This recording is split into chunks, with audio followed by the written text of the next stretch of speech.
Hello dear students, set number 3 है और आप एक कोड दे सकते हैं। इस पेपर के मैं आपको जो एमसीक्यू है उसके सॉल्यूशन बता रहा हूँ। बाकी इसके जो पूरे ऑफिशियल आंसर की जब सीबीएसई की तरफ से आएगी वो भी आपको अलग से पेपर के साथ में दिखा दूंगा, ठीक है। तो यहाँ पर आपको मैं सेट नंबर 3 प्रोवाइड कर रहा हूँ। ऐसे ही आपको जो है और भी जितने पेपर है बेसिक के स्टैंडर्ड के सारे प्रोवाइड कर दूंगा धीरे धीरे करके। तो ये जो पहला क्वेश्चन है यहाँ पर आपसे पूछा गया था कि आपको वो पॉलिनोमियल बताना है जिसके जीरो जो है वो पॉजिटिव हो। पॉजिटिव का मतलब होता है जैसे अल्फा और जो बीटा है ना, उनकी जो वैल्यू है ना वो प्लस में आनी चाहिए, चाहे 4 हो 6 हो कुछ भी हो।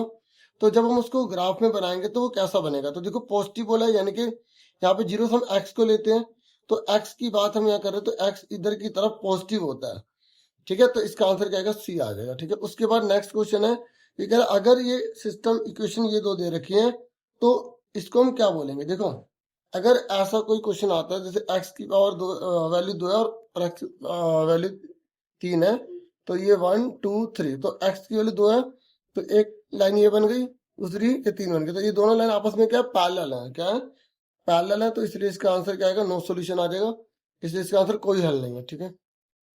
फिर यहाँ थर्ड क्वेश्चन है, यहाँ पर बोला है कि अगर एपी है तो आपको कॉमन डिफरेंस निकालना है, यानी कि आपको डी को निकालना है। तो डी निकालने के लिए आप क्या करोगे, आप a2 में से a1 को घटा दोगे, ठीक है। a2 कितना दे रखा है, 3 माइनस ए, ब्रैकेट लगा देंगे, a1 कितना है 1 माइनस ए, तो ब्रैकेट को ओपन करेंगे, प्लस का माइनस हो जाएगा, माइनस का प्लस हो जाएगा, तो ये a से 1 कट गया, 3 में से 1 2 आ गया, तो इसका आंसर हमारा 2 निकलेगा, ठीक है। बाकी आपका कैसा रहा एग्जाम कमेंट करके बता सकते हैं। क्योंकि उसके बाद यहाँ पर फोर्थ क्वेश्चन पर आ जाते हैं हम। फोर्थ क्वेश्चन में यहाँ पर बोला है कि कौन सी स्टेटमेंट जो है ट्रू नहीं है। तो यहाँ पर आप देखोगे साइन 0 डिग्री और कोस 0 डिग्री दोनों की वैल्यू जो अलग अलग होती है, तो ये आंसर इसका ए आ जाएगा फोर्थ का। बाकी सब इक्वल होते हैं इसलिए इसका आंसर ए है। फिर ये फिफ्थ क्वेश्चन में बोला गया है tan theta minus cot theta equal to 0 दे रखा है, तो थीटा की वैल्यू कितनी होगी। देखो थीटा थीटा की वैल्यू 40 में 40 लेंगे तो यहाँ 1 1 आएगा, 1 में से 1 आएगा 0 आएगा, नहीं तो आप इसको जो इस तरीके से सॉल्व भी कर सकते हैं, ठीक है। इसको उधर ले गए और इसका उल्टा होता है, इसको जाके स्क्वायर करा, एक का रूट हो गया और फिर एक की वैल्यू tan थीटा में 45 आती है तो थीटा की वैल्यू 45 आ गई। इस तरीके से इसका आंसर हो जाएगा। फिर यहाँ पे सिक्स क्वेश्चन है, ये कह रहा है यहाँ पर, ये कह रहा है in the adjoining figure the angle of elevation of the point C. देखो ये यहाँ पे एलिवेशन मतलब नीचे से ऊपर देखना, तो यहाँ पर हम कहाँ पर हैं, कहते हैं angle of the elevation of the point C. Point C का निकालना है एंगल ऑफ एलिवेशन, ठीक है, from the point B, B से निकालना है। अब बी से निकाल रहे हैं सी से, सी के लिए, तो अब आप देखिए बी से जब हम एलिवेशन निकाल रहे हैं तो जहां से हम देख रहे हैं वही एंगल जो होता है वो एलिवेशन होता है। तो एक्स की वैल्यू आपको पता है ट्रायंगल 180 होता है, 180 में से जब हम 90 को घटा देंगे तो बचेंगे 90 और 3 और 1 यहाँ 4x होगा, तो इसको डिवाइड करेंगे तो 22.5 आ जाएगा, तो इसका आंसर क्या आएगा, सी आ जाएगा, ठीक है। क्योंकि इसने बोला है कि in the adjoining figure the angle of elevation of the point C from the point B, तो पॉइंट बी से पूछा है तो हम यहाँ पे जहां से देख रहे हैं उसी को हम लेंगे एंगल ऑफ एलिवेशन, ठीक है।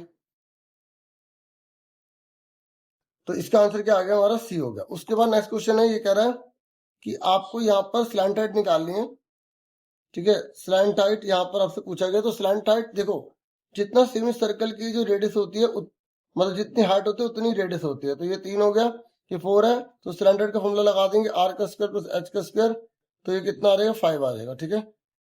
उसके बाद ये नेक्स्ट क्वेश्चन है 8 नंबर पर, यहाँ पे इसने बोला है कि आपको अपर लिमिट बतानी है मिडिल क्लास की।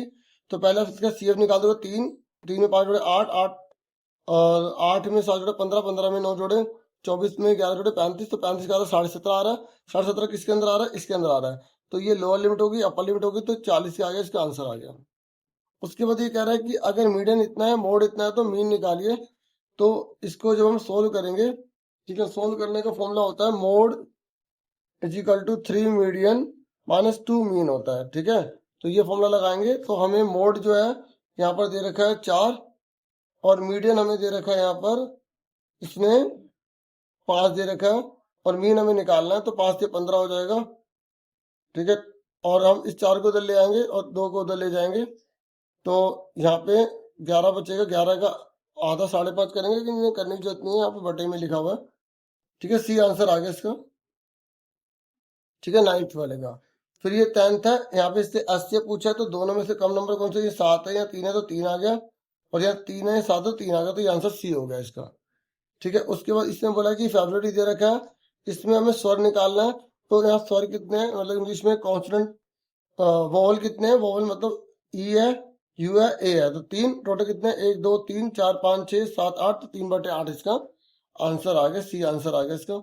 फिर ये कह रहा है कि अगर एन नेचुरल नंबर है तो जीरो पे कौन खत्म नहीं होगा। देखो यहाँ पे अगर हम एन की जगह 5 रखेंगे जीरो आ जाएगा, यहाँ पे एन की जगह आप कुछ भी रख लो, ठीक है, कभी भी जीरो नहीं आएगा। ठीक है, ऐसा क्वेश्चन यहाँ पर आपने देखा होगा। और फिर यहाँ पे इन्हें बोला कि यूनिक सॉल्यूशन है, तो आप यूनिक में पता है ना, a1/a2 b1/b2, तो उसकी वैल्यू यहाँ पे रख दी। ठीक है, तो अब इसको क्रॉस मल्टीप्लाई कर रहे हैं तो ये आ रहा है, तो इसका आंसर क्या आ गया, इसकी जैसे कौन सा लिखा है, ये लिखा है, ये लिखा है, ये लिखा है, ये लिखा है, तो ये लिखा है, तो आप देखो ये लिखा सेम, तो इसका आंसर क्या आ गया, सी आ गया। उसके बाद यहाँ पर 14 क्वेश्चन है। 14 क्वेश्चन में यहाँ पर बोला है कि यहाँ पे कौन कौन जो है ना क्वाड्रेटिक नहीं है। तो देखो ये सोल्व करोगे क्वाड्रेटिक आएगा, बाकी तीनों क्वाड्रेटिक नहीं आ रहा, तो इसका आंसर ए आ जाएगा। फिर इसमें बोला है कि डिस्क्रिमिनेंट निकालिए, तो यहाँ पे आपको डी का फॉर्मूला लगाना था, D equal to B square minus 4ac, और उसी को पुट करेंगे तो ये आंसर आ जाएगा। फिर ठीक है, इसका बी आंसर है, और इसका आंसर जो है वो ए है। उसके बाद यहाँ पर इसने ये दे रखा है, यहाँ पर आपको क्या करना है, एक स्क्वायर बनाना था, इसके ये पॉइंट दे रखे थे, इसकी लेंथ निकालनी थी। ठीक है, तो यहाँ पे कितना आ जाएगा, फॉर्मूला लगाएंगे तो √50 आ जाएगा, तो डी आंसर है इसका। फिर यहाँ पर ये जो क्वेश्चन है, आप इस वाले फॉर्मूले को पहले लिख लो, फिर देखो क्रॉस मल्टीप्लाई ये इस तरीके का कौन दे रखा है, ये दे रखा है, ये देखो क्यू इसको मल्टीप्लाई करो, ये देखो इसके बराबर आ रहा है, इसको मल्टीप्लाई करो, इसके बराबर आ रहा है। ठीक है, तो इसका आंसर क्या हो जाएगा, बी हो जाएगा। उसके बाद यहाँ पर ये बहुत आसान था, यहाँ पे पैरेलल दे रखा है, तो इसको एक्स मानो, ये बट्टे में लेना था, लेकिन ये 5x निकालना है।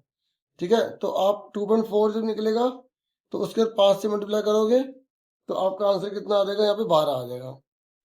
फिर ये एसेशन रीजन वाले क्वेश्चन है, यहाँ पे बोला है कि 5 रेड है, 2 व्हाइट बॉल है, और 3 ग्रीन है, तो लेकिन व्हाइट बॉल नहीं होने चाहिए, तो 5 3 8 हो गई, बटे में टोटल कितना 10, तो 2 से कट रहा, 2 चौका 2 5 10, तो 4/5 से 11। खैर क्वालिटी ये होती है, तो इसलिए दोनों रीजन आंसर दोनों ठीक है, इसलिए इसका आंसर ए हो जाएगा। ठीक है, उसके बाद यहाँ पर ये क्वेश्चन है, ये कह रहा है ये कॉम्पोजिट नंबर है, चेक कर लो, 7 दूनी 14, चेक कर लो, 7 दूनी 14 हो रहा है, 14 और 3 कितना हो रहा है, 17 हो रहा है, तो 17 जो है वो क्या है, प्राइम नंबर है, जबकि ये बोल रहा है कॉम्पोजिट नंबर है, हाँ या ना। ठीक है, देखो 7 दूनी 14 और 17 आ रहा है, तो ये क्या है, प्राइम नंबर है ना, तो ये गलत है। कॉम्पोजिट नंबर के दो से अधिक फैक्टर होते हैं, ये बिल्कुल ठीक लिखा है, तो इनमें कॉमन भी नहीं आ रहा था ना, तो आप देखोगे असर्शन यहाँ पे रॉन्ग है, रीजन यहाँ पे सही है, और जो असर्शन रॉन्ग है और रीजन जो है वो ट्रू है, तो यहाँ पर देखो ये रहा, इसका आंसर क्या होगा, डी हो जाएगा। ठीक है, तो ए गलत है, आर सही है।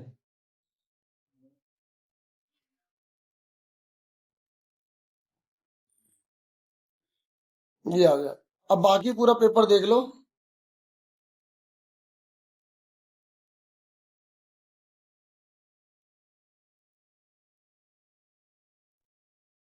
बाकी पेपर देख लो, मैं और जो इसके सॉल्यूशन सीबीएसई की तरफ से इश्यू किए जाएंगे वो अलग से वीडियो प्रोवाइड कर दूंगा।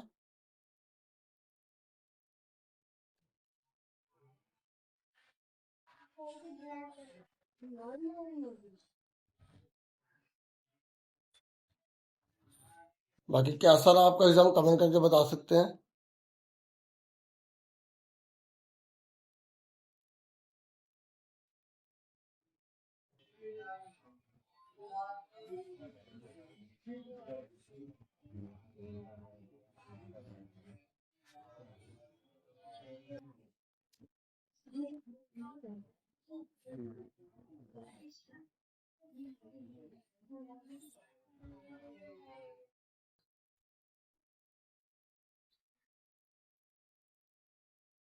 इतना ही था इस वीडियो में, thank you for watching, I listening carefully, take care students.